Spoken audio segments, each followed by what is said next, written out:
Hello hello అన్న. తమ్ముడు తమ్ముడు. కారు కావాలన్నా. లేదురా, నాకు వేరే పని ఉంది. సరేనా, జాగ్రత్త. సరే సరే సరే అయితే ఓకేనా, బాయ్. Bye bye bye.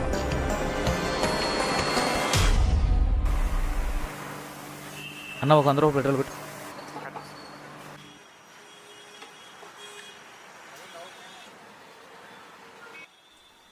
అయ్యి బాబోయ్, అదేంటన్నా 90 రూపాయల పెట్రోలు? అయ్యి బాబోయ్, రోజు రోజు చాలా పెరిగిపోతుందిరా. ఇలా అయితే చాలా కష్టంరా. ఎంత పెరిగితే మనకేంట్రా, మనం ముట్టించేది 100 రూపాయలు అంతేనా? అంతే. అది ఏమున్నారా బాయ్,